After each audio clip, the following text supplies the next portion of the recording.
আসসালামু আলাইকুম আরহামতুল্লাহি আবরাকাতুহু। প্রিয় ভিউয়ার, আশা করি সকলে ভালো আছেন। কাছে এবং দূরে, দেশে বিদেশে যে যেখানে বসে আমার ভিডিওতে যুক্ত হয়েছেন সবাইকে স্বাগতম। বন্ধুরা, আপনারা যারা আরব দেশে নতুন এসেছেন অথবা ভবিষ্যতে আসার পরিকল্পনা আছে তাদের জন্য আজকের ভিডিওটি খুবই গুরুত্বপূর্ণ হবে ইনশাআল্লাহ।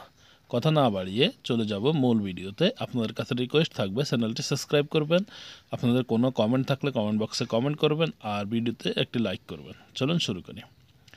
আয়না শব্দের অর্থ হচ্ছে আমি। আমি মানে হচ্ছে আয়না।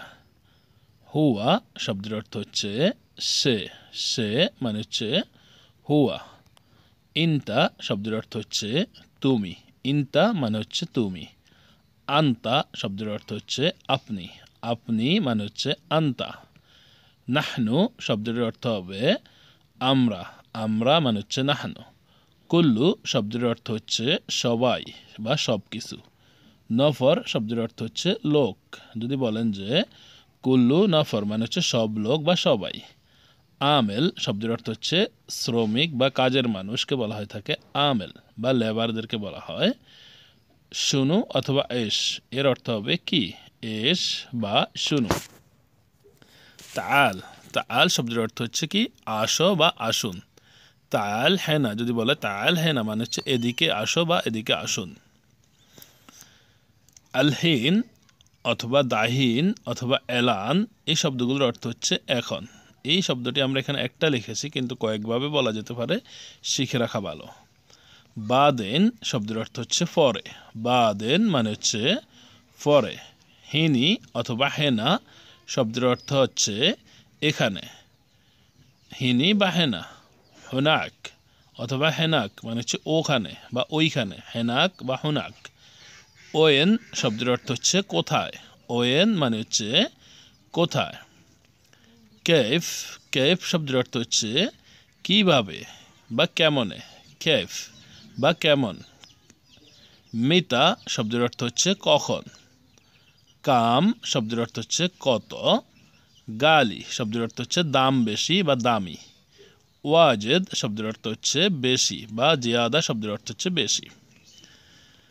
তানজিল তানজিল মানে হচ্ছে ডিসকাউন্ট করা বা কম করা কে বলা হয়ে থাকে তানজিল। ফাদ্দেল মানে হচ্ছে এটা সম্মানের সহিত বলা হয়, এই নিন বা এদিকে আসুন, ফাদ্দেল খেতে বসুন।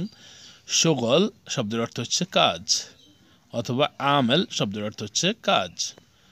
ওয়াদ্দি মানে হচ্ছে দিয়ে আসা বা পাঠানো। ওয়াদ্দি মানে দিয়ে আসা বা পাঠানো। খাল্লি শব্দের অর্থ হচ্ছে এটা ছেড়ে দেওয়া বা রেখে দেওয়া। অনেক সময় এই রেখে দেওয়া শব্দটিও বোঝানো হয়ে থাকে। উস্কুত উস্কুত শব্দের অর্থ হচ্ছে চুপ করো বা চুপ থাকো। উস্কুত। সৌত সৌত মানে হচ্ছে শব্দ। শব্দকে বলা হয়ে থাকে সৌত। কালাম কালাম শব্দের অর্থ হচ্ছে কথা। কথা মানে হচ্ছে কালাম। গুল গুল শব্দের অর্থ হচ্ছে বলা। মাইসির মানে হচ্ছে হয় না বা হবে না বা উচিত না। ফায়দাহ ফায়দাহ শব্দের অর্থ হচ্ছে লাভ। লাভ মানে হচ্ছে ফায়দা। ফি মানে হচ্ছে আছে। যদি বলে যে ফি ফায়দা মানে হচ্ছে লাভ আছে। মাফি শব্দের অর্থ হচ্ছে নেই। যেমন মাফি ফায়দা মানে লাভ নেই। মৌজুদ মানে হচ্ছে আছে, উপস্থিত আছে, স্টকে আছে, মৌজুদ। মুলা মু অথবা লা অথবা মাই মানে হচ্ছে না। লা মানে হচ্ছে না, মৌ না। আদ্রি আদ্রি শব্দের অর্থ হচ্ছে জানা। জানাকে আরবিতে বলা হয়ে থাকে আদ্রি। কেফ হাল মানে হচ্ছে কেমন আসো, কেমন আছেন। কেফ হাল। মা ইসমুকা মানে হচ্ছে আপনার নাম কি বা তোমার নাম কি। যদি সে মেয়ে হয় তাহলে বলতে হবে মা ইসমুকি মানে হচ্ছে তোমার নাম কি বা আপনার নাম কি। ইসমে অথবা ইসমাহ মানে হচ্ছে শোনো। ইসমাহ ইসমাহ মানে হচ্ছে শোনো অথবা শুনুন। মৌসুকল এর অর্থ হচ্ছে কাজ করে না অথবা মা ইস্টেগাল মানে হচ্ছে কাজ করে না। মৌসুকল বা মা ইস্টেগাল কাজ করে না। খারবান শব্দের অর্থ হচ্ছে খারাপ বা নষ্ট। খারবান মানে হচ্ছে খারাপ বা নষ্ট। সুরাহ মানে হচ্ছে তাড়াতাড়ি বা দ্রুত। সুরাহ সুরাহ মানে তাড়াতাড়ি বা দ্রুত। আউয়াল আউয়াল শব্দের অর্থ হচ্ছে প্রথম।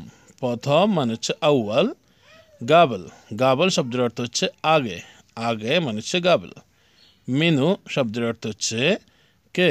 গাদ অথবা এজলিস এই শব্দ দুটির অর্থ হচ্ছে বসা বা বসুন। গাদ, গাদ বসা বসুন মানে হচ্ছে এজলিস, বা অনেক মানুষ গায়েদও বলে থাকে।